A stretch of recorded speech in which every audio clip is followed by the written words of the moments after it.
बंदी छोड़ सतगुरु रामपाल जी परमेश्वर जी की जय हो।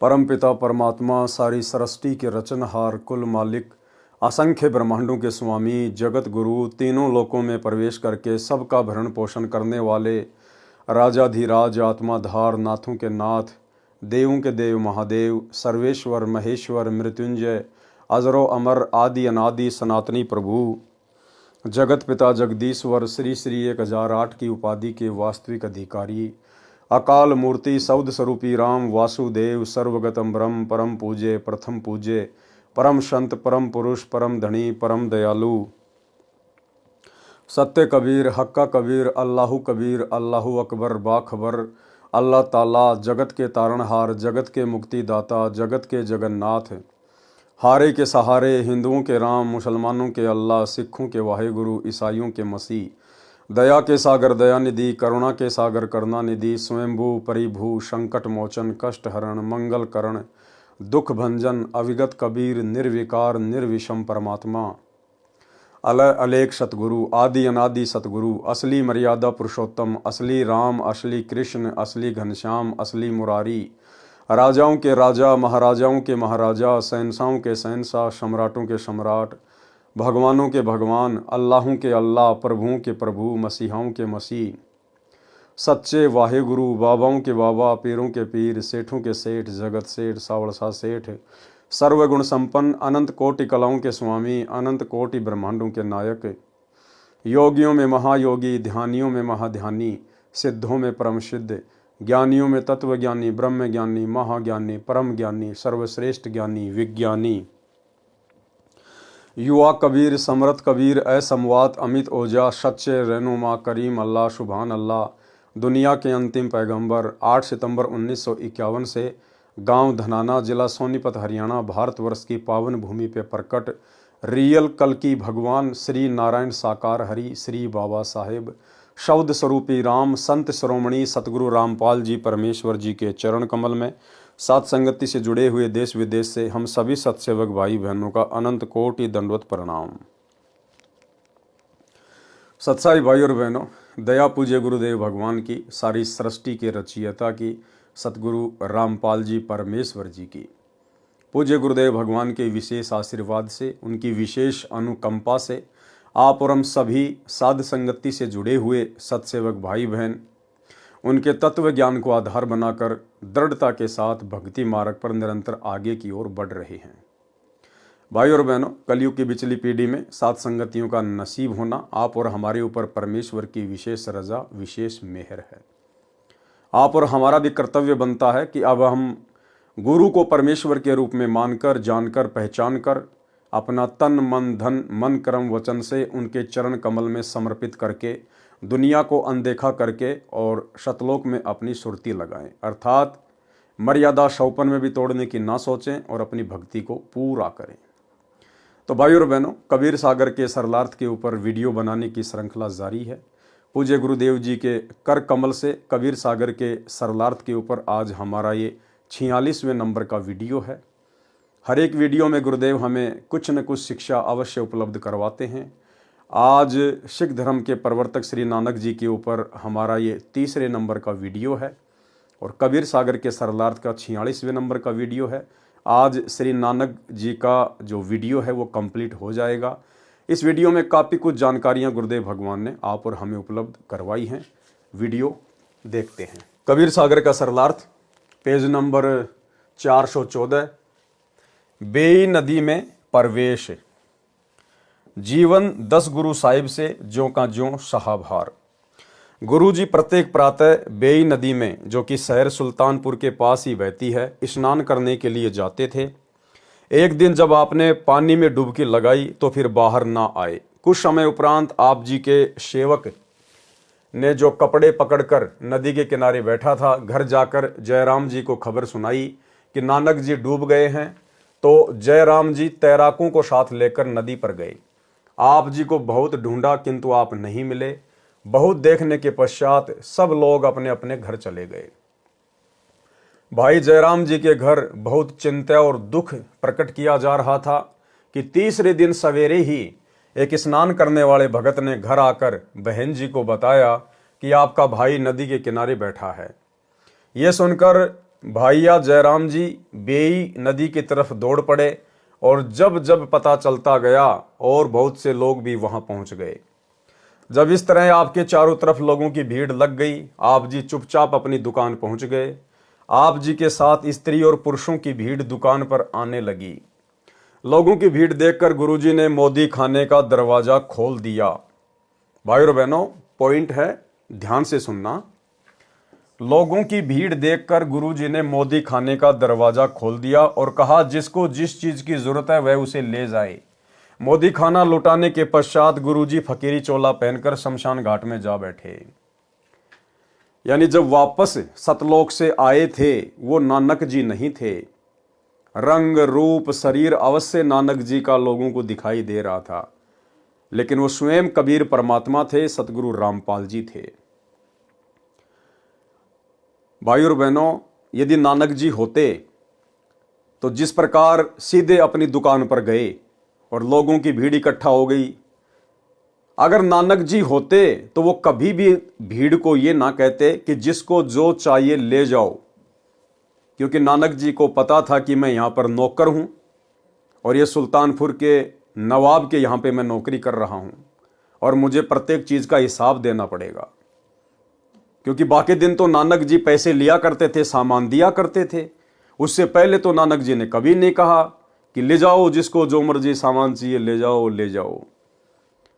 भला तीसरे दिन जब बेई नदी से बाहर आए, उसके बाद जब सीधा अपनी दुकान पर गए तो क्यों सारा मोदी खाना लुटवा दिया फ्री में? क्योंकि भाई और बहनों, उस समय नानक जी के रूप में परमात्मा थे, कबीर जी थे, सतगुरु रामपाल जी थे। और परमात्मा कभी भी जो देता है वो मोल भाव करके नहीं देता।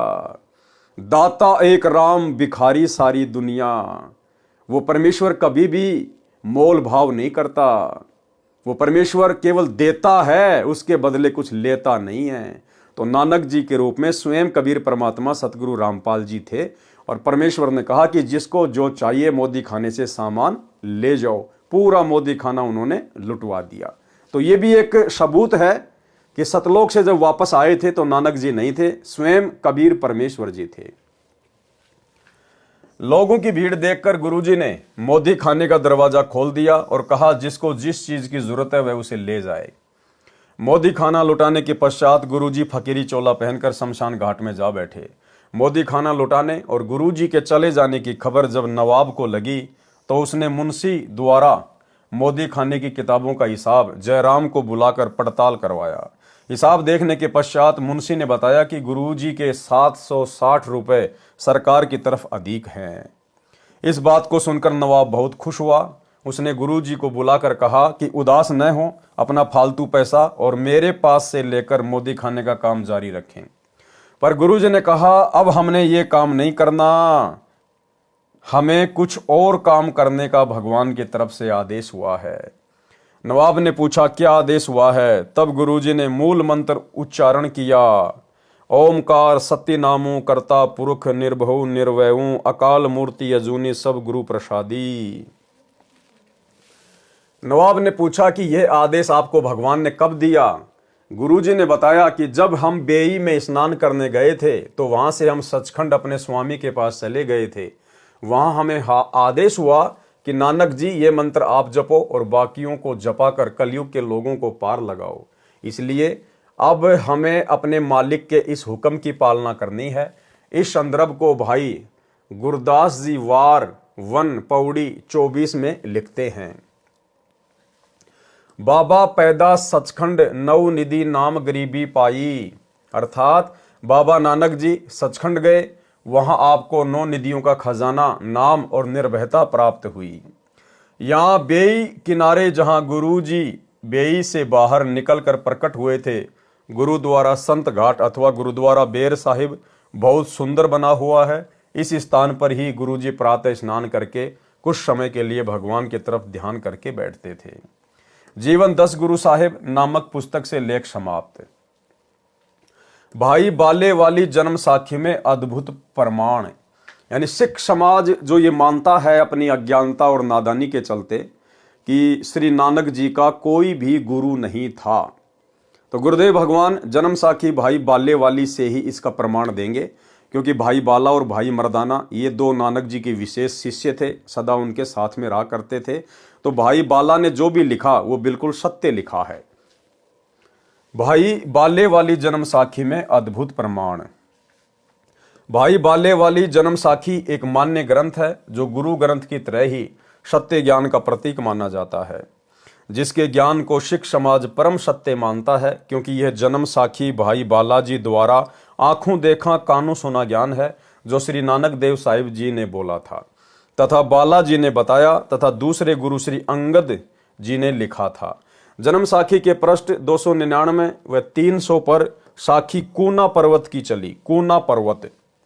कूना पर्वत पे जाकर नानक जी के रूप में कबीर परमेश्वर सतगुरु रामपाल जी ने एक सिद्ध के साथ में गोष्ठी की थी, ज्ञान चर्चा की थी। कूना पर्वत कहाँ है? धरती पे नहीं है, ऊपर अंतरिक्ष में है, लाखों किलोमीटर ऊपर। तो कबीर परमेश्वर जी नानक जी के रूप में भाई बाला और मर्दाना को वहां पर लेकर गए थे, और वहां पर कूना पर्वत पर एक सिद्ध के साथ में क्या गोष्ठी हुई थी, जिसमें नानक जी ने अपने गुरु का वर्णन दिया है।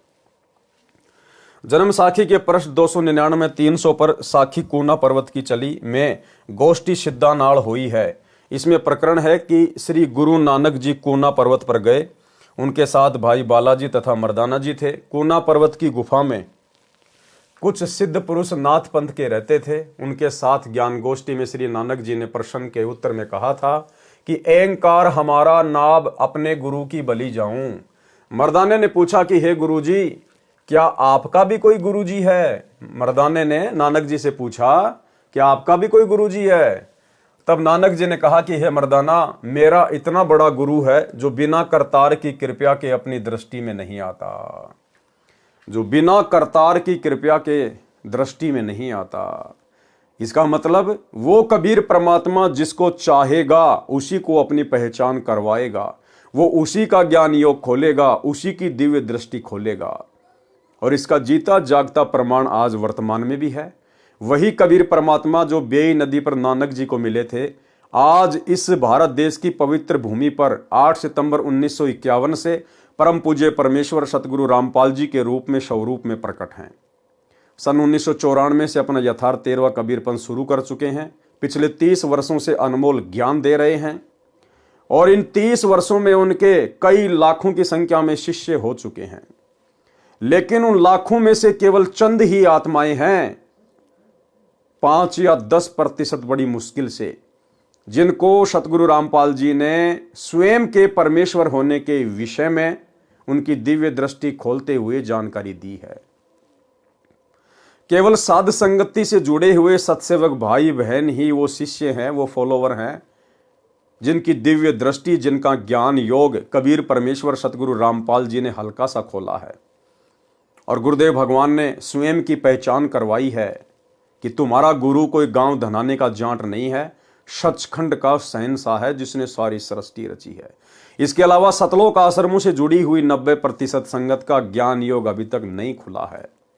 उनके ऊपर दिव्य दृष्टि की किसी भी प्रकार की कोई रजा नहीं हुई है। वे आत्माएं आज भी अपने गुरु को केवल एक गुरु मानती है, संत मानती है, कबीर जी का अवतार मानती है, और कबीर मानती है एक कागज के टुकड़े को, दाढ़ी मूंछ वाली कबीर जी की समझे जाने वाली नकली फोटो को, बनावटी फोटो को, और प्रतिवर्ष जून के महीने में उस फोटो को भगवान मानकर उसका कबीर प्रकट दिवस मनाती है। तो नानक जी यहाँ क्या कह रहे हैं कि वो करतार जिसकी दृष्टि खोलता है भाई वही समझ पाता है। तब नानक जी ने कहा कि हे मर्दाना, मेरा इतना बड़ा गुरु है जो बिना करतार की कृपा के अपनी दृष्टि में नहीं आता। इससे आगे साखी और चली, मीना पर्वत चले। तब मर्दाने ने पूछा कि हे गुरुजी, हम तो आपके साथ ही रहे हैं, आप जी को वह गुरुजी कब मिला था? गुरु नानक जी ने उत्तर दिया कि उस समय तक तुम मेरे पास नहीं आए थे, जब हम मिलने गए थे। तब मर्दाने ने कहा कि जी कब मिलने गए थे?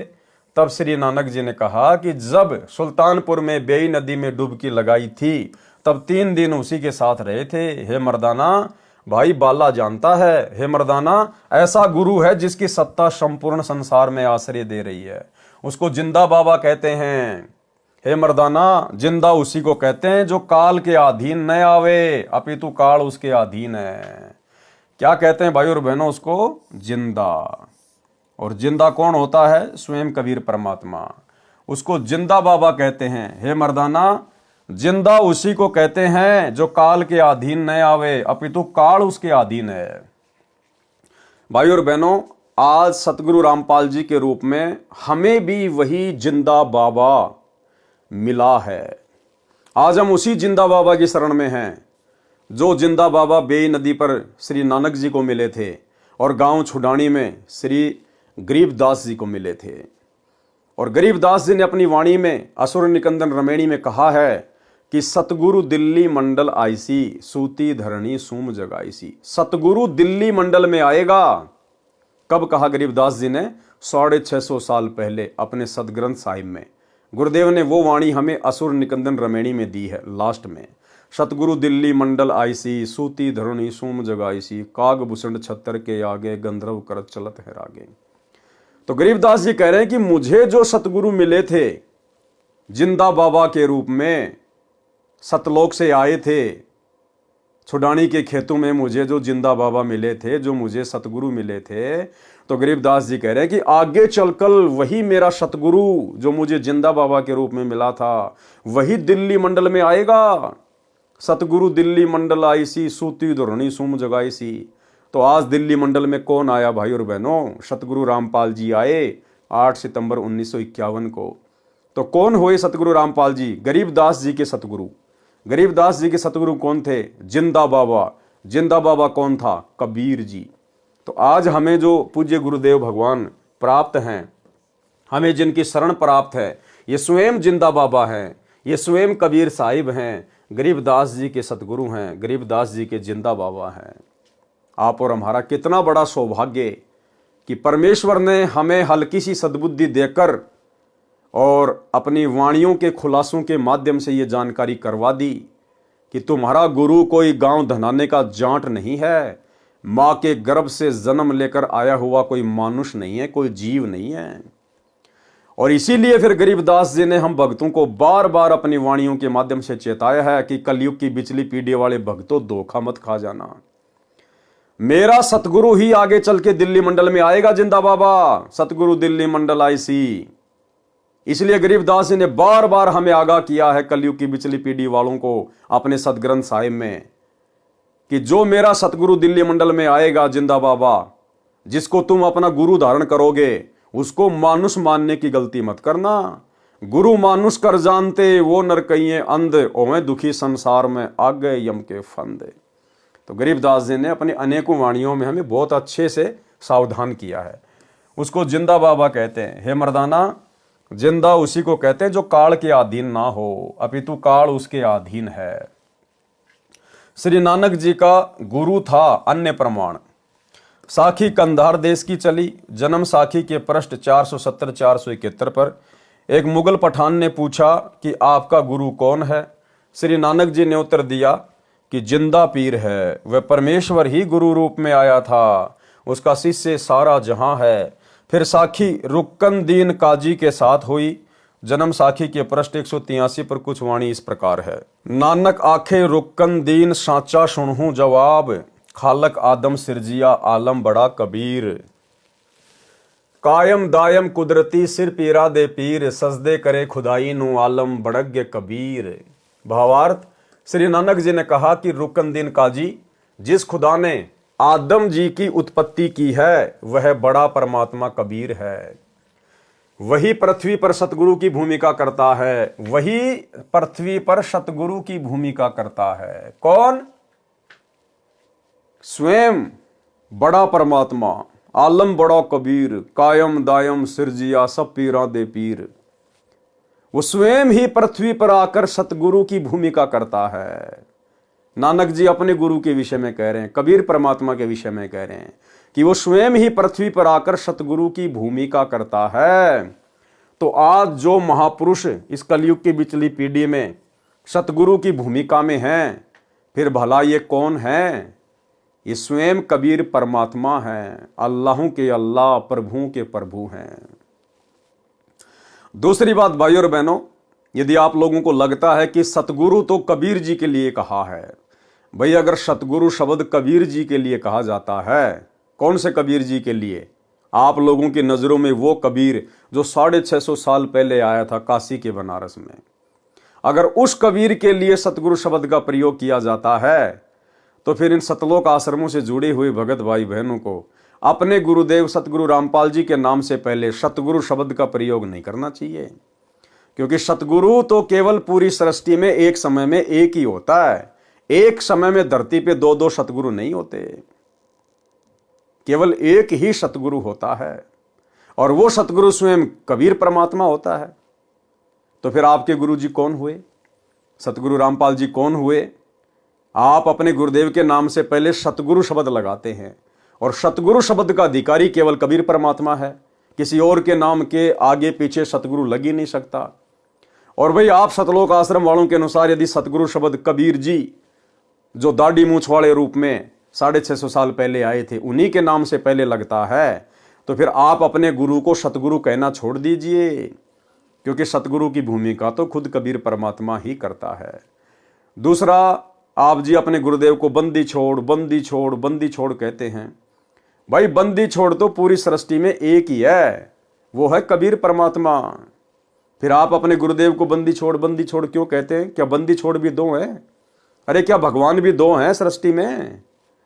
बंदी छोड़ एक ही है जो काल के बंधन से छुड़वा सकता है, स्वयं कबीर परमात्मा।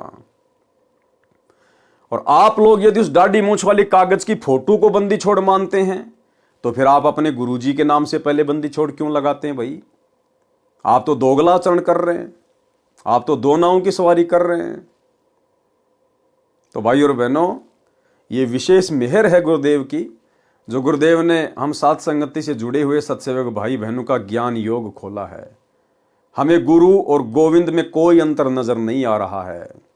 परमात्मा भी कहते हैं गुरु और गोविंद दो नहीं भाई, जब तक दो समझेगा दो जख में जाई।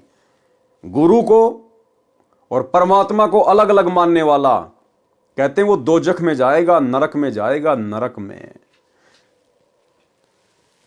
वह ही पृथ्वी पर सतगुरु की भूमिका करता है, वह सिर पीरा दे पीर, यानी सब गुरुओं का सिरताज है। तो भाई आज हम अपने गुरु जी को क्या कहते हैं? जगत गुरु। जगत गुरु, जगत गुरु कौन होता है? सब गुरुओं का गुरु, जिससे बढ़कर कोई भी गुरु ना हो उसको कहते हैं जगत गुरु। यहां क्या कहा जा रहा है? वह सिर पीरा दे पीर, यानी सब गुरुओं का सिरताज है। सब गुरुओं का सिरताज कौन होता है? जगत गुरु, कबीर परमात्मा। सबसे उत्तम ज्ञान रखता है कौन? कबीर परमात्मा। आज पृथ्वी पर सबसे उत्तम ज्ञान किसके पास में है? केवल सतगुरु रामपाल जी परमेश्वर जी के पास। और एक ऑडियो में सतगुरु रामपाल जी परमेश्वर कह रहे हैं कि बच्चों, इस पूरी सृष्टि में इस दास के अलावा किसी को ज्ञान नहीं है। तो भाई पूरी सृष्टि में तो सतलोक आश्रम से जुड़े हुए भाई बहनों के अनुसार कबीर जी भी है, क्योंकि आप लोग अपने गुरु जी को तो कबीर जी मानते नहीं। आप तो कबीर उसको मानते हैं जो दाढ़ी मूछ वाला है। आप लोगों के अनुसार तो वो सतलोक में बैठा हुआ है। और गुरुदेव कह रहे हैं कि पूरी सृष्टि में इस दास के अलावा किसी को तत्व ज्ञान नहीं है। तो क्या भाई तुम्हारे उस कबीर को भी नहीं है क्या जो सतलोक में बैठा हुआ है? उसको भी नहीं है क्या? क्योंकि सारी सृष्टि में तो वो दाढ़ी मूछ वाला कबीर भी आ गया अगर कहीं बैठा है तो। फिर गुरु जी इतनी बड़ी बात क्यों कह रहे हैं कि सारी सृष्टि में इस दास के अलावा किसी को ज्ञान नहीं, तत्व ज्ञान नहीं? तो कौन कह सकता है ये बात है? ये बात कौन कह सकता है? स्वयं कबीर परमात्मा ही कह सकता है, क्योंकि कबीर परमात्मा ही अपने रूप रूपांतरण करते हुए इस पृथ्वी पर सतगुरु की भूमिका करते हैं। तो आज सतगुरु रामपाल जी स्वयं ही कबीर परमेश्वर हैं, इनके अलावा कहीं और कोई कबीर नहीं है। यह बात जिस दिन तुम्हारे समझ में आ जाएगी उस दिन तुम भगत बन गए पक्के। और बच्चों, कबीर साहब सारी सृष्टि के रचने वाले, सबके पालक, सबके उत्पत्ति करता, कर्म के लेख को मिटाने वाले परमपिता परमात्मा आपको प्राप्त हुए। सारी सृष्टि में दास के अतिरिक्त इस अध्यात्म ज्ञान के जानने वाला कोई नहीं। तो पुण्यात्माओं, बच्चों, आपको समर्थ परमात्मा और पूर्ण सतगुरु और कंप्लीट स्पिरिचुअल नॉलेज, संपूर्ण आध्यात्मिक ज्ञान प्राप्त है। सबसे उत्तम ज्ञान रखता है। वह कायम यानी श्रेष्ठ दायम यानी समर्थ परमात्मा कुदरती है। मुसलमान अल्लाह कबीर कहते हैं। कबीर का अर्थ बड़ा करके बड़ा अल्लाह अर्थ करते हैं। श्री नानक जी ने यह भी स्पष्ट कर दिया है कि वह बड़ा आलम कबीर है। मुसलमान जिसे अल्लाह कबीर कहते हैं यानी बड़ा अल्लाह कहते हैं। जन्म साखी में कबीर तथा बड़ा दोनों शब्द लिखे हैं, जिससे कबीर का अर्थ कबीर ही रहेगा तथा बड़ा शब्द भी रहेगा। इसलिए स्पष्ट हुआ कि बड़ा परमात्मा कबीर है। वह बड़ा आलम कबीर है जो धानक रूप में काशी में लीला करके गया है, जिसका प्रमाण श्री गुरु ग्रंथ साहिब जी के पृष्ठ 24, 721, 731 पर पूर्व में लिख दिया गया है। उसमें स्पष्ट है। तथा कबीर सागर पवित्र ग्रंथ भी भाई बालाजी ने जैसे प्रत्येक सुना लिखा है, ऐसे ही धनी धर्मदास जी ने परमेश्वर कबीर जी से सुना ज्ञान लिखा है, जो पहले भी पढ़ा अब नीचे पढ़ें। पवित्र कबीर सागर में प्रमाण विशेष विचार। पूरे गुरु ग्रंथ साहिब में कहीं प्रमाण नहीं है कि श्री नानक जी परमेश्वर कबीर जी के गुरु थे। जैसे गुरु ग्रंथ साहिब आदरणीय तथा प्रमाणित है, ऐसे ही पवित्र कबीर सागर भी आदरणीय तथा प्रमाणित सदग्रंथ है तथा श्री गुरु ग्रंथ साहिब से पहले का है। इसीलिए तो सैकड़ों वाणी कबीर सागर सदग्रंथ से गुरु ग्रंथ साहिब में ली गई हैं। पवित्र कबीर सागर में विस्तृत विवरण है नानक जी तथा परमेश्वर कबीर साहिब जी की वार्ता का तथा श्री नानक जी के पूज्य गुरुदेव कबीर परमेश्वर जी थे। कृपया निम्न पढ़ें। विशेष प्रमाण के लिए कबीर सागर सवसम वेद बोध प्रश्न नंबर 158 से 159 से। नानक शाकीन तप भारी, सब विधि भय ज्ञान अधिकारी, भक्ति भावता को समझाया, ता पर सतगुरु की नो दाया। जिंदा रूप धर्यो तब भाई, हम पंजाब देश चले आई, अनहद बानी कियो पुकारा, सुन के नानक दर्श निहारा। सुन के अमर लोक की बाणी, नानक परया निज समर्थ ज्ञानी। नानक वचन। आवा पुरुष महागुरु ज्ञानी, अमर लोक की सुनी न बानी, अर्ज सुनो प्रभु जिंदा स्वामी, कह अमर लोक रहा निज धामी। काहुन कही अमर निज बानी, धन्य कबीर परम गुरु ज्ञानी, कोई न पावे तुमरो भेदा, खोज थके ब्रह्मा चहु वेदा। जिंदा वचन। नानक तुम बहुते तप कीन्या, निरंकार बहुते दिन चीन्या, निरंकार ते पुरुष निनारा, अजर दीपता की टकसारा। नानक तुम बहुते तप कीन्या, निरंकार बहुते दिन चीन्या, निरंकार ते पुरुष निनारा, अजर दीपता की टकसारा। पुरुष बिछो भयो जब ते, काल कठिन मगरो क्यों तब ते, इत तब सरिस भक्ति नहीं होई, क्योंकि परम पुरुष ने भेटू कोई।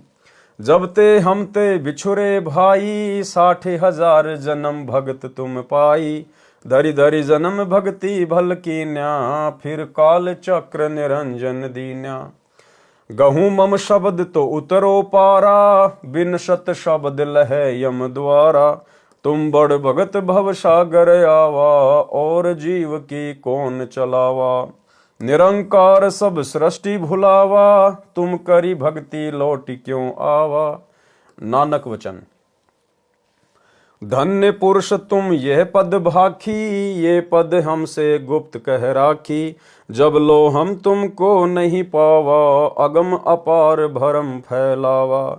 कहो गोसाई हम ते ज्ञाना, परम पुरुष हम तुमको जाना, धनी जिंदा प्रभु पुरुष पुराना, बिरले जन तुमको पहचाना। भये दयाल पुरुष गुरु ज्ञानी, दियो पान परवाना बानी, भली भई तुम हमको पावा, सकलो पंथ काल को ध्यावा। तुम इतने अब भये निनारा, फेर जन्म ना होए तुम्हारा, भली सुरती तुम हमको चीन्या, अमर मंत्र हम तुमको दीन्या। सौ वेद हम कही निज बानी, परम पुरुष गति तुम्हें बखानी। नानक वचन। धन्य पुरुष ज्ञानी कर तारा, जीवन काज प्रकटे संसारा, धनी करता तुम बंदी छोड़ा, ज्ञान तुम्हारा महाबल जोरा। दिया नाम दान किया उबारा, नानक अमर लोक पग धार्या। भावार्थ, परम पूज्य कबीर प्रभु एक जिंदा महात्मा का रूप बनाकर श्री नानक जी से मिलने पंजाब में गए। तब श्री नानक साहिब जी से वार्ता हुई। तब परमेश्वर कबीर जी ने कहा कि आप जैसी पुण्यात्मा जन्म मृत्यु का कष्ट भोग रहे हो, फिर आम जीव का कहाँ ठिकाना। जिस निरंकार को आप प्रभु मानकर पूज रहे हो, पूर्ण परमात्मा तो इससे भी भिन्न है, वह मैं ही हूं। जब से आप मेरे से बिछड़े हो, 60,000 जन्म तो अच्छे अच्छे उच्च पद भी प्राप्त कर चुके हो। जैसे सतयुग में यही पवित्र आत्मा राजा अमरीश तथा त्रेता युग में राजा जनक, जो सीता जी के पिताजी थे, हुए, तथा कलयुग में श्री नानक साहिब जी हुए। फिर भी जन्म मृत्यु के चक्कर में ही हो। मैं आपको सत शब्द अर्थात सच्चा नाम जाप मंत्र बताऊंगा, उससे आप अमर हो जाओगे। श्री नानक साहिब जी ने प्रभु कबीर जी से कहा कि आप बंदी छोड़ भगवान हो, आपको कोई बिरला सौभाग्यशाली व्यक्ति ही पहचान सकता है। क्या कहा नानक जी ने? श्री नानक जी ने प्रभु कबीर जी से कहा कि आप बंदी छोड़ भगवान हो। आज हम बंदी छोड़ किसको कहते हैं? सतगुरु रामपाल जी को। आप बंदी छोड़ भगवान हो, आपको कोई बिरला सौभाग्यशाली व्यक्ति ही पहचान सकता है। इसलिए भाई और बहनों, दास बार बार कहता है कि आज यदि धरती पर सतगुरु रामपाल जी को कबीर परमेश्वर जी के रूप में किसी ने जाना है, पहचाना है, उन्हें कोई कबीर मानकर वास्तव में इष्ट मानकर भक्ति कर रहा है, गीता अध्याय 3 श्लोक 13 के अनुसार उन्हें भोग लगा रहा है, तो केवल साध संगति से जुड़े हुए सत्सेवक भाई बहन हैं। ये सतगुरु रामपाल जी परमेश्वर जी का यथार्थ 13वां कबीर पंथ है। ये सतलोक के लिए भक्ति का ट्रेनिंग सेंटर है। स्पष्ट कर दिया यहां परमात्मा ने, आपको कोई बिरला सौभाग्यशाली व्यक्ति ही पहचान सकता है। तो ये सौभाग्य भाई और बहनों केवल हम साध संगत वाले भाई बहनों को प्राप्त है वर्तमान में। आगे तो हो सकता है बहुत सारी आत्माओं को हो जाएगा, लेकिन वर्तमान समय 2024 तक इस परीक्षा के समय में जो भक्तों की छटनी की जा रही है, इस पहले बैच की परीक्षा चल रही है। सन 1994 से 2014 तक परमात्मा ने जितनी भी आत्माओं को अपनी शरण में लिया, उनकी परीक्षा चल रही है। और इस परीक्षा में अभी तक तो केवल साथ संगति से जुड़े हुए भाई बहन ही पास हुए हैं। कबीर सागर के अध्याय अगम निगम बोध में प्रश्न नंबर 44 पर शब्द नानक वचन, वाह वाह कबीर गुरु पूरा है, पूरे गुरु की मैं बल जावा, जाका शकल जहूरा है। अधर दुलिच परे हैं गुरुअन के, शिव ब्रह्मा जहां सूरा है। श्वेत ध्वजा फरहात गुरुवन की, बाजत अनहद तूरा है। पूर्ण कबीर सकल घटदर से, हरदम हाल हजूरा है।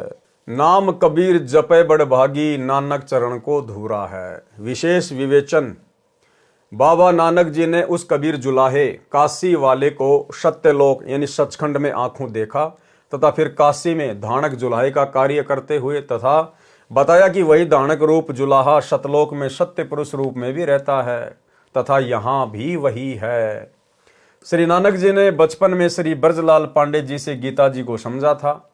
पूर्ण परमेश्वर कबीर जी के दर्शन के पश्चात उन्हीं से प्राप्त तत्व ज्ञान के आधार से उसी पांडे से गीता जी के 7 श्लोकों के विषय में पूछा। श्री ब्रजलाल पांडे निरुत्तर हो गया। अपनी बेइज्जती जानकर श्री नानक जी से ईर्ष्या करने लगा, तथा श्री नानक जी के माता पिता को तथा अन्य हिंदुओं को कहा कि श्री नानक तो अपने भगवानों का अपमान करता है, जिससे लोगों ने श्री नानक जी की बातों को ध्यान से नहीं सुना। वे 7 श्लोक निम्न हैं। कौन से हैं? श्री ब्रजलाल पांडे से श्री नानक जी ने पूछा, आप कहते हो कि गीता जी का ज्ञान श्री कृष्ण जी ने बोला, तथा श्री कृष्ण जी ही श्री विष्णु अवतार हैं। श्री विष्णु जी अजन्मा सर्वेश्वर अविनाशी हैं, इनके कोई माता पिता नहीं है। आप ये भी कहते हो कि रजगुण ब्रह्मा, सतगुण विष्णु तथा तमगुण शिव हैं, यही त्रिगुण माया है। परंतु गीता ज्ञानदाता प्रभु, पहला श्लोक कौन सा है? गीता अध्याय 2 श्लोक 12 में तथा अध्याय 4 श्लोक 5 में अपने आप को नाशवान कह रहा है कि मेरे तो जन्म तथा मृत्यु होते हैं, तथा अध्याय 15 श्लोक 4 तथा अध्याय 18 श्लोक 62 में गीता ज्ञानदाता प्रभु किसी अन्य परमेश्वर की शरण में जाने को कह रहा है, तथा उसी की साधना से सर्व सुख तथा पूर्ण मोक्ष संभव है। मैं गीता ज्ञानदाता भी उसी की शरण में हूं।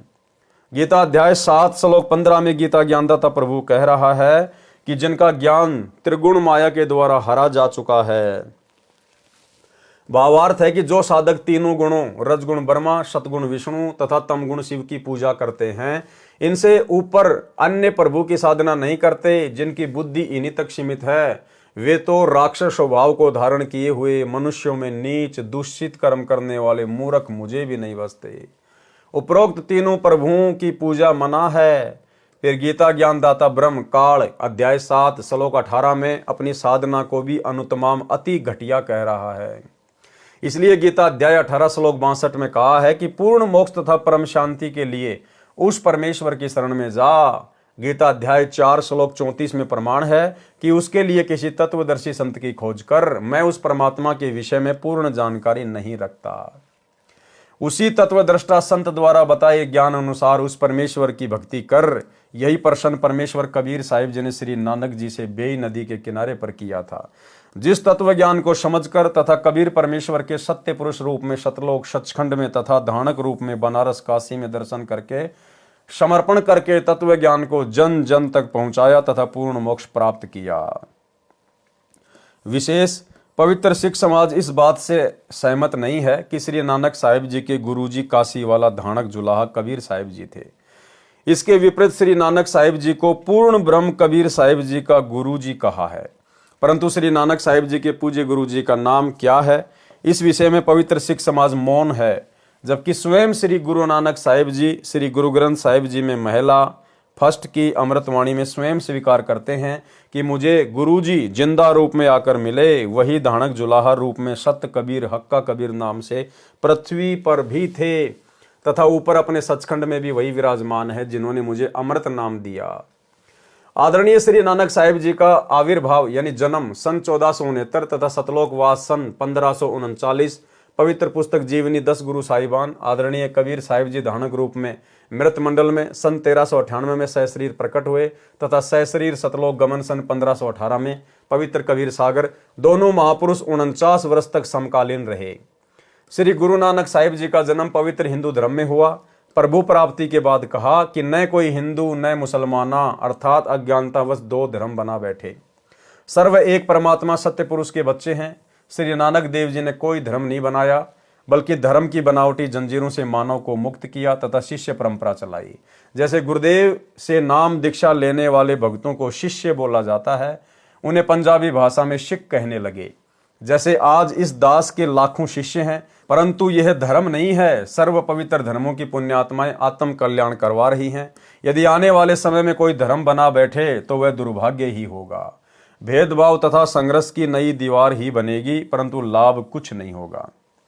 विशेष केवल एक ही बात को कि कौन किसका गुरु तथा कौन किसका शिष्य है वाद विवाद का विषय न बनाकर सच्चाई को स्वीकार करना चाहिए। कुछ देर के लिए श्री नानक साहिब जी को परमात्मा कबीर साहिब कबीर देव जी का गुरु जी मान लें। ये विचार करें कि इन महापुरुषों ने गुरु शिष्य की भूमिका करके हमें कितनी अनमोल वाणी रचकर दी है तथा हम कितना उनका अनुसरण कर पा रहे हैं। आज किसी व्यक्ति का जन्म पवित्र हिंदू धर्म में है, वह अपनी साधना तथा इष्ट को सर्वोच्च मान रहा है। मृत्यु उपरांत उसी पुण्यात्मा का जन्म पवित्र सिख धर्म में हुआ तो फिर वह उसी साधना को उत्तम मानकर निश्चिंत हो जाएगा। फिर पवित्र मुसलमान धर्म में जन्म मिला तो उपरोक्त साधनाओं के विपरीत पूजा पर आरूढ़ होगा तथा फिर पवित्र ईसाई धर्म में जन्म हुआ तो केवल उसी पूजा पर आधारित हो जाएगा। फिर कभी पवित्र आर्य समाज में वही पुण्यात्मा जन्म लेगी तो केवल हवन यज्ञ करने को ही मुक्ति मार्ग कहेगा। यदि वही पुण्यात्मा पवित्र जैन धर्म में पहुंचेगी तो हो सकता है निर्वस्त्र रहकर या मुख पर कपड़ा बांधकर नंगे पैरों चलना ही मुक्ति का अंतिम साधन होगा। उपरोक्त जन्म पूर्ण परमात्मा की भक्ति न मिलने तक होते रहेंगे, क्योंकि द्वापर युग तक अपने पूर्वज एक ही थे तथा वेदों अनुसार पूजा करते थे। अन्य धर्मों की स्थापना नहीं हुई थी। जब श्री गुरु गोविंद साहिब जी ने 5 प्यारों को चुना, उनमें से एक श्री दयाराम जी लाहौर के खत्री परिवार से हिंदू थे। श्री धर्मदास जी इंद्रप्रस्थ दिल्ली के जाट हिंदू थे। भाई मोहकम चंद जी छिबे हिंदू द्वारकावासी। भाई साहिब चंद जी नाई हिंदू बिदर निवासी। भाई हिम्मतमल जी झींवर हिंदू जगन्नाथपुरी उड़ीसा निवासी थे। जीवन 10 गुरु साहिबान लेखक सोडी तेजा सिंह प्रकाशक भाई चतर सिंह, जीवन सिंह, अमृतसर, पृष्ठ नंबर 343 344। इसलिए अपने संस्कार मिले जुले हैं। भले ही उपरोक्त पंच प्यारे उस समय अपनी भक्ति साधना गुरु ग्रंथ साहिब के अनुसार, गुरुओं की आज्ञा अनुसार कर रहे थे, परंतु सर्व हिंदू समाज से संबंध रखते थे। उस समय गुरुओं के अनुयायियों को सिख कहते थे, हिंदी भाषा में शिष्य कहते हैं। इस कारण से एक अलग भक्ति मार्ग पर चलने वाले जन समूह को सिख कहने लगे। अब यह एक अलग धर्म का रूप धारण कर गया। जैसे वर्तमान में कई पंथों के लाखों अनुयायी हैं, उनको भी अन्य नामों से संबोधित किया जाता है। जैसे राधा स्वामी पंथ के अनुयायियों को कहते हैं ये तो राधा स्वामी हैं, परंतु ये सर्व धर्मों के व्यक्तियों का समूह है। हो सकता है आने वाले समय में यह एक अलग धर्म का रूप धारण कर ले, परंतु वर्तमान में अधिकतर हिंदू समाज और सिख समाज के ही व्यक्ति हैं। जो व्यक्ति मांस आहार, मदिरा पान तथा अन्य नशीली वस्तु जैसे तंबाकू, बीड़ी, सिगरेट, हुक्का आदि में सेवन करता है तथा लूट कसोट, जीव हिंसा करता है तथा बहन बेटियों को बुरी नजर से देखता है, वह न तो हिंदू है, न मुसलमान, न सिख, न ईसाई। क्या उपरोक्त बुराई करने का सर्व पवित्र धर्मों के सदग्रंथों में विवरण है? नहीं। उपरोक्त बुराई युक्त व्यक्ति कभी प्रभु प्राप्ति नहीं कर सकता तथा न ही वह धार्मिक हो सकता। एक समय यह दास एक दोस्त सिख अधिकारी के साथ किसी सिख की शादी में गया। वहां पर श्री गुरु ग्रंथ साहिब जी के अखंड पाठ का भोग पड़ा। सर्व उपस्थित व्यक्तियों ने प्रसाद लिया, फिर खाना खाने के लिए साथ में ही लगे टेंट में प्रवेश हुए, जहां पवित्र अमृतवाणी का भोग पड़ा था तथा जहां खाना खाया। दोनों के बीच केवल कनात यानी कपड़ा लगी थी। खाने को मांस तथा पीने को मदिरा सरेआम थी। जो पाठ कर रहे थे वे भी सर्वप्रथम उसी आहार को प्रेम पूर्वक कर रहे थे। इसलिए सर्वप्रथम हिंदू तो हिंदू बने मुसलमान, ईसाई बने ईसाई तथा सिख बने सिख। फिर हम प्रभु भक्ति करने योग्य होंगे। प्रभु साधना भी अपने सदग्रंथों में वर्णित विधि अनुसार करने से प्रभु प्राप्ति होगी, अन्यथा मानव शरीर व्यर्थ हो जाएगा। हम एक कुल मालिक की संतान हैं। सत्ज्ञान न होने से हिंदू मुसलमान के झगड़े, हिंदू सिख के झगड़े, मुसलमान ईसाई के झगड़े धर्म के श्रेष्ठता और अश्रेष्ठता के कारण है। विश्व युद्ध में भी इतना रक्तपात नहीं हुआ होगा जितना धर्म के खतरे की आड़ में हो चुका है। धार्मिकता के खतरे की तरफ ध्यान न देने से अनेक बुराइयां सर्व पवित्र धर्मों में घर कर चुकी हैं। सर्व पवित्र धर्मों में 1% व्यक्ति होते हैं जो 99% को आपस में लड़वा कर मरवा देते हैं। इससे विपरीत हिंदू हिंदू को मार रहा है, सिख सिख को काट रहा है, मुसलमान मुसलमान को परेशान कर रहा है, ईसाई ईसाई का दुश्मन बना हुआ है, आर्य समाजी पर ही मुकदमे किए बैठा है, कबीर पंथियों के दुश्मन बने हैं। और भाइयों और बहनों, अज्ञानता के कारण, संत रामपाल जी के तत्व ज्ञान को गहराई से ना समझ पाने के कारण आज संत रामपाल जी के पंथ में भी ये बुराई घर कर चुकी है। हालांकि आगे सफलता प्राप्त नहीं कर पाएगी, लेकिन वर्तमान में तो सतगुरु रामपाल जी का परिवार इस बुराई से अछूता नहीं है। आज हम सभी कबीरपंथी हैं। साथ संगत से जुड़े हुए भाई बहन भी कबीरपंथी हैं। सतलोक आश्रम से जुड़े हुए भाई बहन भी कबीरपंथी हैं, क्योंकि हमारे गुरुदेव कबीर जी हैं और कबीर जी के दिखाए रास्ते पर जो चलता उसको कबीरपंथी कहते हैं। तो गुरुदेव कह रहे हैं कि सभी लोग हिंदू हिंदू पर मुकदमे किए बैठे हैं, कबीरपंथी कबीरपंथियों पर मुकदमे किए बैठे हैं। और भाई और बहनों, इस पवन दास पर सतलोक आश्रम मैनेजमेंट हरियाणा वालों ने झूठा मुकदमा सतगुरु रामपाल जी के माध्यम से ही करवा डाला। अब सोचिए भाई और बहनों, हमारे गुरुदेव इतनी बड़ी बात लिख रहे हैं।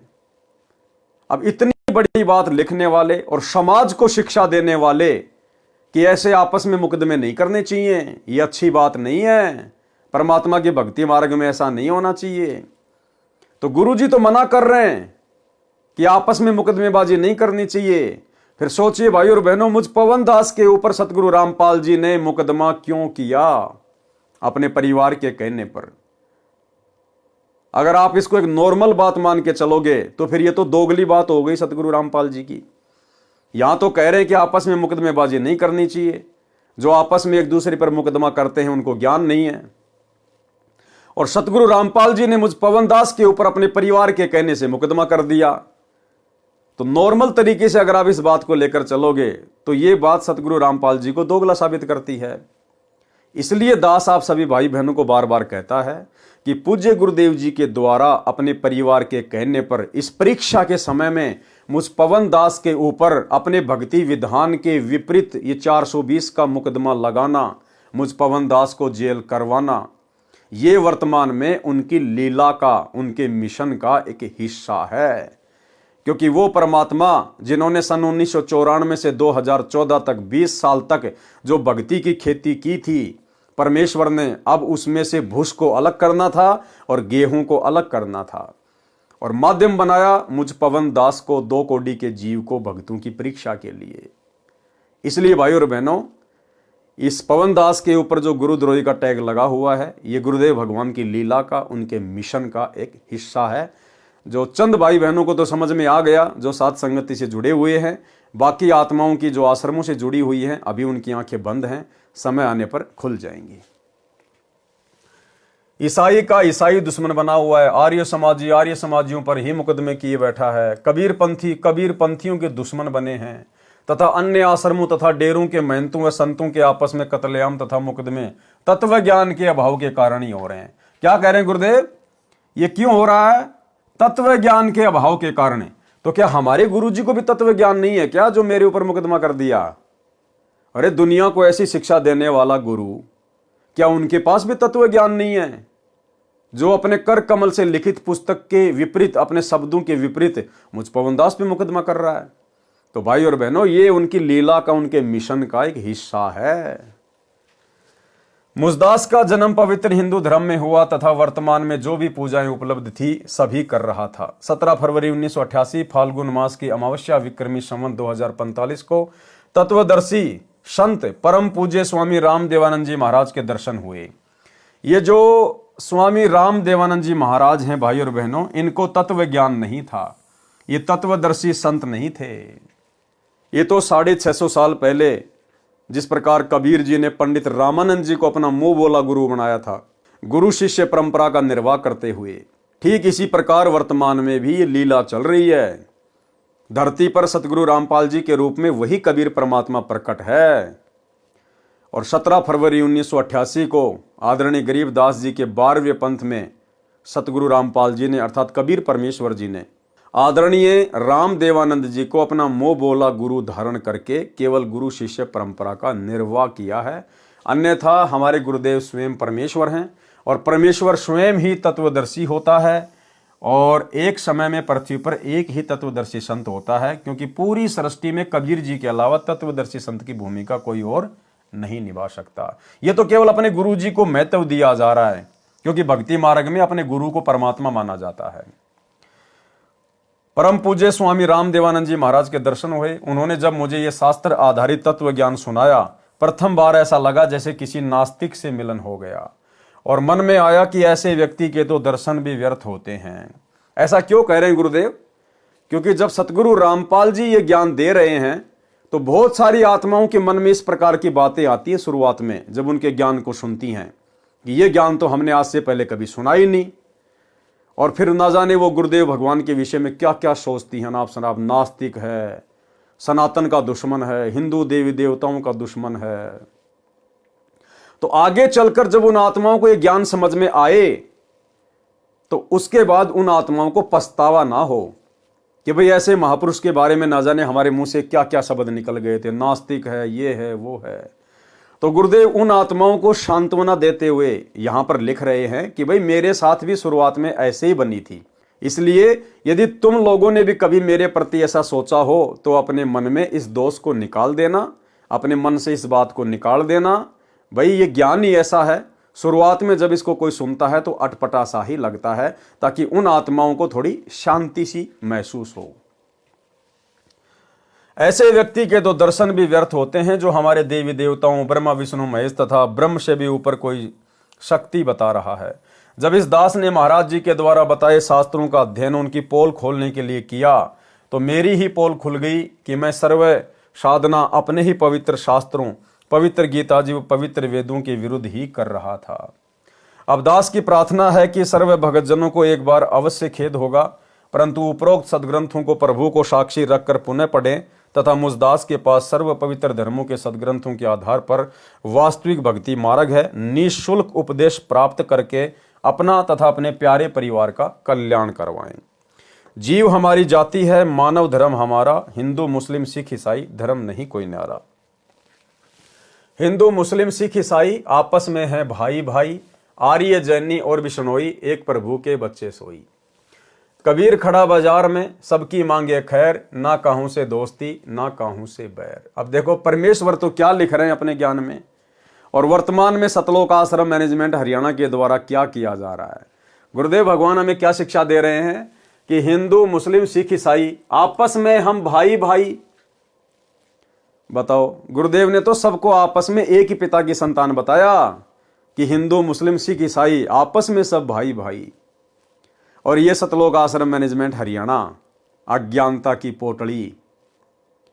अभी बांग्लादेश में मुसलमानों के खिलाफ जिस प्रकार से बजरंग दल के द्वारा, विश्व हिंदू परिषद के द्वारा रैलियां निकाली गई कि हमारे हिंदू भाइयों को वहां दुखी किया जा रहा, परेशान किया जा रहा है, उन बजरंग दल वालों की रैलियों में उनका समर्थन करने के लिए मुसलमानों के विरोध में सतलोक आश्रम मैनेजमेंट हरियाणा से जुड़ी हुई मध्य प्रदेश की सीहोर जिले की संगत को वहां भेज दिया गया। वहां के कोऑर्डिनेटर, वहां की संगत हजारों की संख्या में मुसलमानों के विरोध में विरोध प्रदर्शन करने के लिए पहुंच गई। अखबारों में न्यूज आ रही है। भाई और बहनों, इसको कहते हैं अज्ञानता। इसको कहते हैं तत्वदर्शी संत की शरण में आने के बाद भी भेजे में गोबर भर के रखना। गोबर, अरे हमारे लिए तो सब हमारे भाई हैं। हम किसी का विरोध यहां कर ही नहीं सकते। हम तो केवल प्यार प्रेम से समझा सकते हैं। हम यहां किसी का विरोध कर ही नहीं सकते। संतों का काम विरोध का होता ही नहीं है। कबीर खड़ा बाजार में मांगे सबकी खैर, और ना काहू से दोस्ती ना काहू से बैर। और यहां गुरुदेव साफ कह रहे हैं हिंदू मुस्लिम सिख ईसाई आपस में सब भाई भाई। तो नालायकों, तुम अपने भाइयों का विरोध करोगे क्या? अरे भाइयों को समझाया जाता है, भाइयों का कभी विरोध नहीं किया जाता। तो ये मुसलमान भी आप और हमारे लिए उतने ही प्रिय हैं जितने हिंदू हमारे लिए प्रिय हैं, जितने जैनी और ईसाई हमारे लिए प्रिय हैं। ठीक है, वर्तमान में उनको ज्ञान नहीं है, तत्व ज्ञान नहीं है, नकली गुरुओं के द्वारा वो भ्रमित है, शास्त्रों के विरुद्ध साधना कर रहे हैं, जिस कारण से आपस में लड़ रहे हैं, झगड़ रहे हैं। लेकिन आप और हमें तो गुरुदेव ने ज्ञान दे दिया, मानव धर्मी बना दिया।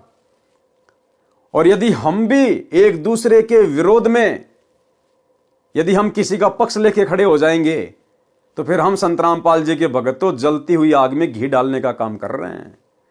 तो भाई और बहनों, ये तत्व ज्ञान तो छोड़िए। संत रामपाल जी के 90% सतलोक आश्रम से जुड़े भगत भाई बहनों को अभी ज्ञान भी अच्छे से समझ में नहीं आया। इन लोगों को सामाजिक ज्ञान भी अच्छे से समझ में नहीं आया। तत्व ज्ञान तो बहुत दूर की बात है। इसीलिए तो गुरुदेव भगवान अपनी हिसार जेल से आने वाली ऑडियो में इन लोगों को बार बार डांटते हैं। वो अंतर्यामी परमात्मा इन लोगों के इसी प्रकार के कुकर्म देखकर इनको बार बार डांटते हैं कि अच्छे इंसान तो जगत वाले भी ऐसा नहीं करते जैसा तुम भगत कर रहे हो। यानी आम समाज में जो व्यक्ति पढ़ा लिखा है, जिस व्यक्ति को इस बात की जानकारी है, वो व्यक्ति भी किसी भी धर्म के विरोध में किसी का साथ नहीं देता। उनको भी पता है कि शैतान ने हमारे को बांट रखा है, हिंदू मुस्लिम सिख ईसाई हम सब एक ही हैं।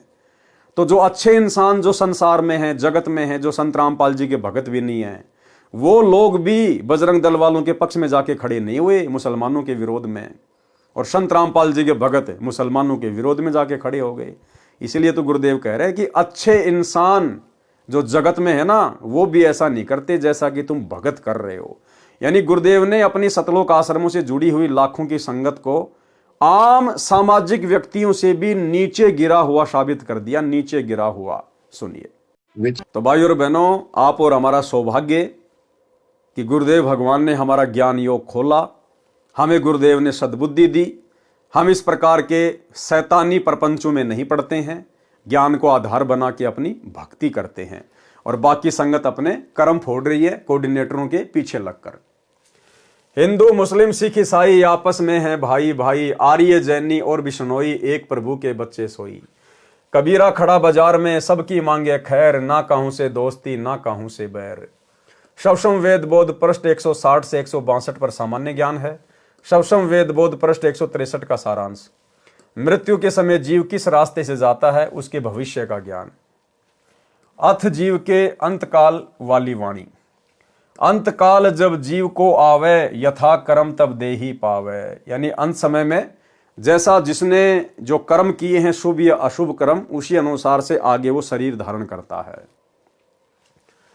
गुदा द्वार जब जीव निकासा, नरक खानी में ताको वासा। यानी जब किसी की मृत्यु होती है और उसकी आत्मा जब उसके गुदा द्वार से निकलती है तो सीधा वो कहां जाता है, नरक में जाता है। गुदा द्वार से आत्मा निकलने की क्या पहचान है? जब आदमी का शरीर छूटता है, यमदूत उसे परेशान करते हैं, दुखी करते हैं, तो उसका लैट्रिन निकल जाता है, उसके कपड़े लैट्रिन से सन जाते हैं। यानी उसकी आत्मा यमदूतों ने मार मार के गुदा द्वार से निकाली है। ऐसा व्यक्ति सीधा नरक में ठोका जाता है, नरक में। गुदा द्वार जब जीव निकासा, नरक खानी में ताको वाशा। और भाइयों और बहनों, आपको ध्यान होगा, दास ने आज से 2-2.5 साल पहले वीडियो बनाया था। सतलोक आश्रम मैनेजमेंट हरियाणा से बिहार का स्टेट कोऑर्डिनेटर, उसकी गुदा द्वार से ही आत्मा बाहर निकली थी। गुदा द्वार से सीधा नरक में गया वो। बिहार का स्टेट कोऑर्डिनेटर, जिसकी बाथरूम में बैठे बैठे लैट्रिन करते करते जिसको हार्ट अटैक हुआ था, उसकी आत्मा गुदा द्वार से निकली और सीधा वो नरक में गया। सोचिए, स्टेट कोऑर्डिनेटरों की यह हालत है, तो उन कोऑर्डिनेटरों के पीछे आंख बंद करके चल रही संगत का क्या हाल होगा। और हाल हो भी रहा है, आए दिन अकाल मौत आप देख ही रहे हैं।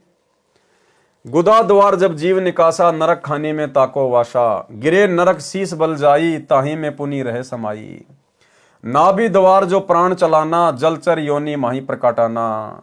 नाभि द्वार से जिसके प्राण निकलते हैं वो क्या बनता है, वो जल का जीव बनता है, मछली, मगरमच्छ वगैरह जो भी है।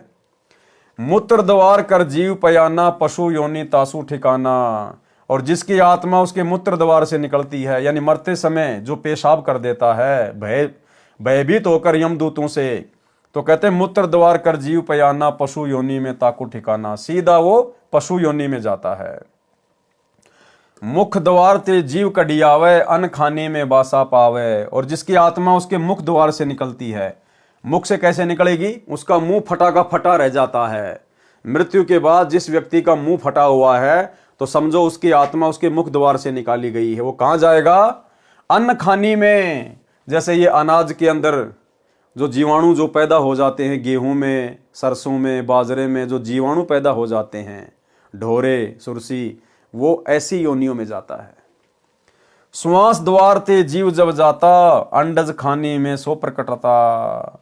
वो कहां जाता है, अंडज खानी में, यानी वो पक्षी बनता है। जो अंडे से जो उत्पत्ति होती है, चाहे किसी जैसे छिपकली की भी जो है अंडे से होती है, बाकी जो पक्षी हैं उनकी भी अंडे से होती है। नेत्र द्वार जब जीव से धारा, मक्खी आदिक तन सो धारा। और आंखों से जिसकी आत्मा निकाली जाती है, यानी मरते समय जिसकी आंखें फटी की फटी रह जाती हैं, तो समझो उसकी आत्मा कहां से निकली है, नेत्र द्वार से। वो कहां जाएगा, वो मक्खी की योनि में जाता है। मक्खी और कीट पतंग की योनियां वो प्राप्त करता है।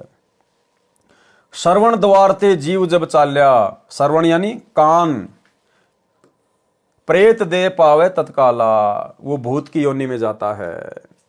दसम द्वार ते निक्षय प्राणा, राजा होए भोग विधि नाना। और जिसकी आत्मा 10वें द्वार से निकलती है, काल तक की साधना में जो 10वां द्वार है, वो परमात्मा ने ये बताया, हमारी जो खोपड़ी है जहां पर ये चोटी होती है, ये जो खाल है, इसके जस्ट नीचे की तरफ 10वां द्वार होता है। तो 10वें द्वार से जिसकी आत्मा निकलती है, वो राजा वगैरह बन जाता है, बहुत बड़ा कोई पैसे वाला बन जाता है। थोड़े बहुत समय वो राज भोगता है, आराम करता है, बड़े मज़े लेता है, मनुष्य योनि प्राप्त करता है। उसके बाद फिर उसके कर्म बिगड़ेंगे, क्योंकि राजा बनेगा तो सबसे ज़्यादा पाप करेगा। भाई तब से राज मद मानम, जन्म तीसरे शुक्र स्वानम। फिर राजा कहाँ जाएगा, सीधा मरने के बाद में नरक में। नरक से फिर सीधे गधे की योनि में। एक हरि की भक्ति बिन राजा गधा होय, माटी लदे कुमार की घास न डाल कोई। रंभ द्वार ते जीव जब जाता, परम पुरुष के लोक समाता। और रम द्वार यानी सुषमणा द्वार से जिसकी आत्मा निकलती है, और सुषमणा द्वार से आत्मा उसी की निकलेगी जिसको पूर्ण संत प्राप्त होगा, जिसको सतनाम का सुमरण प्राप्त होगा और जो आजीवन मर्यादा में रहेगा गुरु को इष्ट मानकर, उसकी आत्मा रंभ द्वार से निकलेगी, 12वें द्वार से परमात्मा उसको फिर सतलोक में लेके जाएगा। इन वाणियों में नाभि द्वार का भी वर्णन है। इसको संत गरीबदास जी ने बड़वानल का द्वार भी कहा है। नाभि के नीचे अन्य 10 द्वार तो सामान्य संत भगत भी जानता है, परंतु 12वें द्वार का ज्ञान केवल इस लेखक रामपाल दास को है, अन्य को नहीं है। नाभि द्वार शरीर के अंदर ही खुलता है, इसलिए इसको मुख्य द्वारों में नहीं गिना जाता। पृष्ठ 164 से 170 तक 4 मुक्तियों तथा कबीर परमेश्वर का अंतर्ध्यान होने का गलत प्रकरण है। ठीक पढ़े इसी पुस्तक में कबीर चरित्र बोध के सारांश में। सौसम वेद बोध पृष्ठ 165 पर सतनाम का कुछ सांकेतिक वर्णन है। 3 अंश आगे परमाना, ओहम सोहम को अस्ताना, 8 अंश तवहाँ उपजाए, अंश वंश स्थान बनाए, ओहम सोहम होत उचारा, जन्म रोगा का यही उपचारा। सवसम वेद बोध पृष्ठ 171 का सारांश। इस पृष्ठ पर वह अमृतवाणी लिखी है जिसमें महापुरुष कलयुग के 5505 वर्ष बीत जाने के पश्चात यथार्थ कबीर पंथ प्रारंभ होगा, और जो महापुरुष उस पंथ का संचालक प्रवर्तक होगा वह अपने ज्ञान को पूरे विश्व में फैलाएगा। परमेश्वर कबीर जी का ज्ञान संसार में फैलेगा तथा सारा संसार भक्ति करेगा। देखो भाई और बहनों, क्या कहा जा रहा है। यथार्थ कबीर पंथ प्रारंभ होगा और जो महापुरुष उस पंथ का संचालक या उसका प्रवर्तक होगा वह अपने ज्ञान को पूरे विश्व में फैलाएगा। क्या कहा जा रहा है? वह अपने ज्ञान को। तो आज यथार्थ 13वें कबीर पंथ के संचालक, उसके प्रवर्तक कौन है? हमारे पूज्य गुरुदेव सतगुरु रामपाल जी। तो सतगुरु रामपाल जी क्या करेंगे? वह अपने ज्ञान को, ध्यान रखना, अपने ज्ञान को पूरे विश्व में फैलाएगा। फिर आगे क्या कह रहे हैं? परमेश्वर कबीर जी का ज्ञान संसार में फैलेगा। अरे भाई, वो तत्वदर्शी संत वो अपने ज्ञान को फैलाएगा या परमेश्वर कबीर जी के ज्ञान को फैलाएगा? यहां तो कहा जा रहा कि वह अपने ज्ञान को पूरे विश्व में फैलाएगा। और फिर आगे क्या कह दिया? परमेश्वर कबीर जी का ज्ञान संसार में फैलेगा। तो कौन हुआ वो तत्वदर्शी संत? स्वयं कबीर परमात्मा। हमारे गुरुदेव स्वयं कबीर परमेश्वर हैं। परमेश्वर एक सेंटेंस में क्या संकेत कर जाते हैं, एक बार फिर से देख लीजिएगा। इस पृष्ठ पर वह अमृतवाणी लिखी है जिसमें महापुरुष कलयुग के 5505 वर्ष बीत जाने के पश्चात यथार्थ कबीर पंथ प्रारंभ होगा। तो यथार्थ कबीर पंथ प्रारंभ हो गया सन 1994 से। किसने किया? सतगुरु रामपाल जी ने। और जो महापुरुष उस पंथ का संचालक या प्रवर्तक होगा, तो कौन है उसके संचालक और प्रवर्तक? सतगुरु रामपाल जी। अब वो क्या करेगा? वह अपने ज्ञान को पूरे विश्व में फैलाएगा। वो प्रवर्तक क्या करेगा? अपने ज्ञान को पूरे विश्व में फैलाएगा। और आगे क्या कहा जा रहा है? परमेश्वर कबीर जी का ज्ञान पूरे संसार में फैलेगा। अरे भैया, उस प्रवर्तक का ज्ञान फैलेगा या कबीर जी का ज्ञान फैलेगा? तो भाई, चाहे उस प्रवर्तक का ज्ञान फैले चाहे कबीर जी का ज्ञान फैले, बात एक ही है, क्योंकि वो प्रवर्तक खुद ही कबीर है। सवसम वेद बोध पृष्ठ 170 पर कुछ वाणी लिखी हैं। सवसम वेद बोध की स्फुट वार्ता चौपाई। 1,80,000 पीर पैगंबर और अवतारा, 100 शब आही निरंजन बंसा, तंदर करे निज पिता प्रशंसा।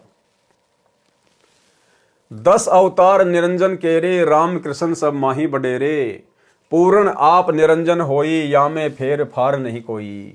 भावार्थ, जो मुसलमान धर्म में 1,80,000 पैगंबर माने गए हैं, हजरत मोहम्मद जी अंतिम नबी अर्थात पैगंबर माने गए हैं, ये तथा अन्य अवतार जो हिंदू धर्म में माने जाते हैं, ये सब के सब काल निरंजन के अंश थे और संसार में जन्म लेकर काल की महिमा बताकर काल के पंथ का प्रचार करने आए थे।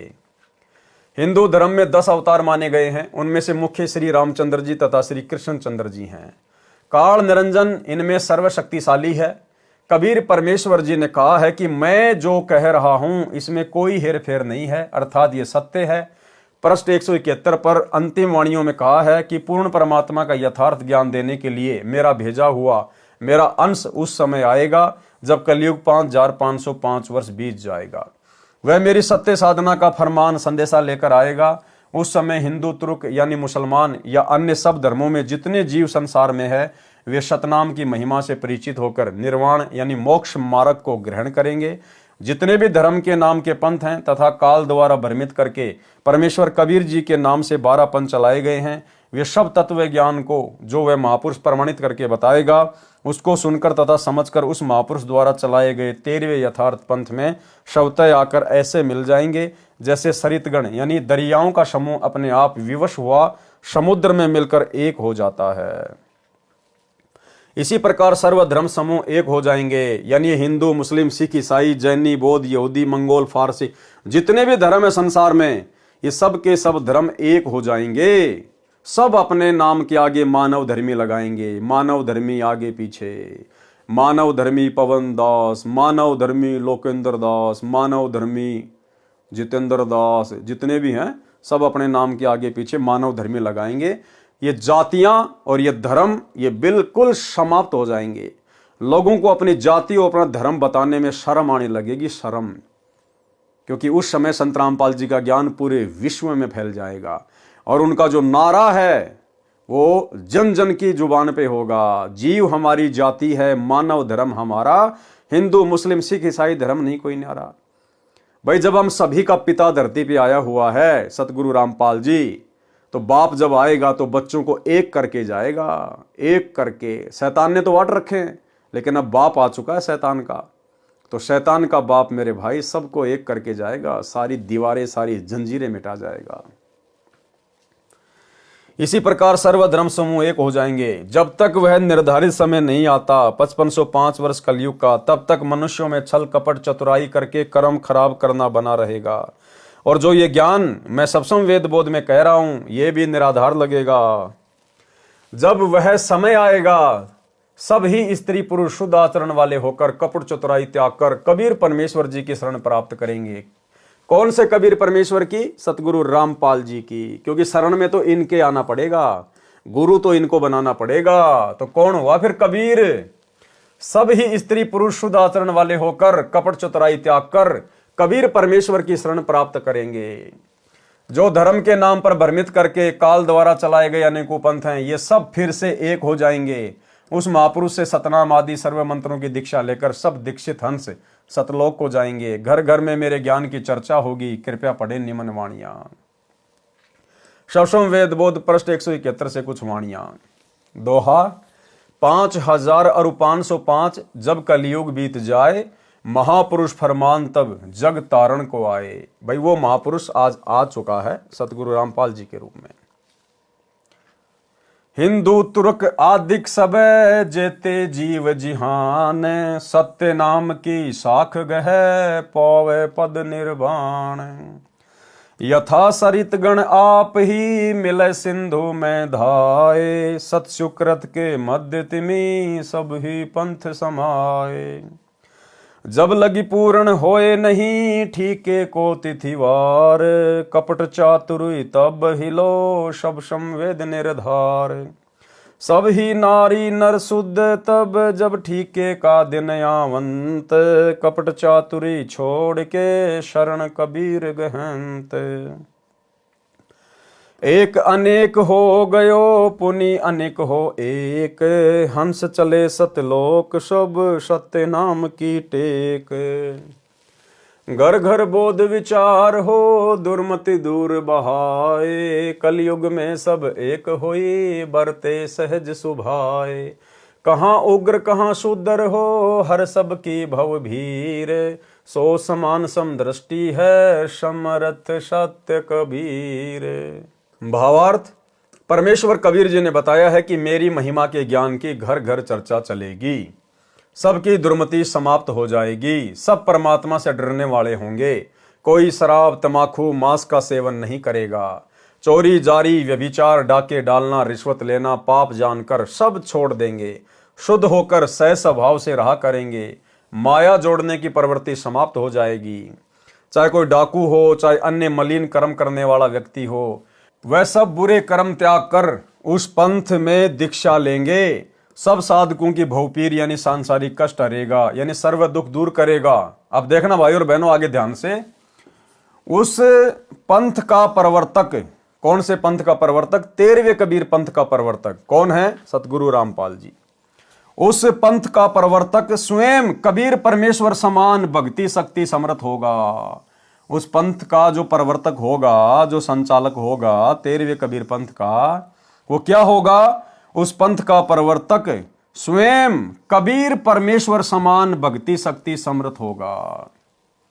अब भाई कबीर परमेश्वर जी के समान यदि कोई दूसरा भक्ति और शक्ति से संपन्न हो गया तो फिर कबीर परमेश्वर जी के पास में क्या बच गया? उसके समान होने का मतलब उसके बराबर हो जाना। और वे भगवान के बराबर कौन हो सकता है? क्या किसी की औकात है जो परमात्मा के बराबर हो जाएगा? और यदि कोई परमात्मा के समान हो गया, परमात्मा के बराबर हो गया भक्ति में शक्ति में, तो फिर उस परमात्मा का मतलब क्या रह गया? फिर उसका औचित्य क्या रह गया? फिर तो दो परमात्मा हो गए बराबर के। तो ये बात क्यों कही जा रही है? गुरुदेव के द्वारा अपने आप को छुपाते हुए कि मेरे बच्चे मेरे तत्व ज्ञान को आधार बनाकर अब इतने बुद्धिमान हो चुके हैं कि मेरे इन संकेतों को समझ जाएंगे कि हमारे गुरुदेव स्वयं ही कबीर परमात्मा है। हमारी तुच्छ बुद्धि को देखते हुए, दुनिया वालों की तुच्छ बुद्धि को देखते हुए अपने आप को छुपा कर ये बातें कह रहे हैं कि उस 13वें पंथ का प्रवर्तक परमेश्वर कबीर जी के समान ही भक्ति और शक्ति में संपन्न होगा। भाई जो कबीर जी के समान ही भक्ति शक्ति में संपन्न हो गया तो फिर वो तो खुद ही कबीर बन गया। फिर उस कबीर का मतलब क्या रह गया यदि कोई और कबीर है तो यहां हमने समझना होगा हमारे गुरुदेव स्वयं ही कबीर परमात्मा है। उस पंथ का प्रवर्तक स्वयं कबीर परमेश्वर समान भक्ति शक्ति समर्थ होगा। सबको समान दृष्टि से देखेगा, यानी ऊंच नीच जाति आधार से किसी में अंतर नहीं करेगा। न राजा तथा रंक में कोई अंतर रहेगा। राजा भी अपने को जनता का सेवक मानकर अपना कर्तव्य करेगा तथा भक्ति को प्राथमिकता देकर जीवन सफल करने के उद्देश्य से कार्य करेगा। इस प्रकार सर्व संसार मोक्ष प्राप्ति का उद्देश्य लेकर जिया करेगा। सबका मोक्ष होगा। जो उस संत से दीक्षा लेकर आजीवन मर्यादा में रहकर भक्ति करेगा। सब संवेद बोध अध्याय का सारांश संपूर्ण हुआ। कबीर सागर के अध्याय सब संवेद बोध का सारांश संपूर्ण हुआ। सत्य साहेब। तो भाई और बहनों, आज के वीडियो में केवल इतना ही। गुरुदेव भगवान के आशीर्वाद से धीरे धीरे हम कबीर सागर के सरलार्थ के ऊपर आगे बढ़ेंगे। तकरीबन आधे से ज़्यादा वीडियो कबीर सागर के सरलार्थ के ऊपर बन चुके हैं। आज हमारा ये 45वें नंबर का वीडियो था और दास के हिसाब से तकरीबन 20 वीडियो इसमें और बनेंगे, क्योंकि 650 के ऊपर इसमें पेज हैं। तो लगभग 20 से 25 के आसपास वीडियो और बनेंगे। तो परमेश्वर ने मौका दिया है हमें अपने कर कमल से लिखित पुस्तकों के ऊपर अध्ययन जो हम उनके आशीर्वाद से कर रहे हैं।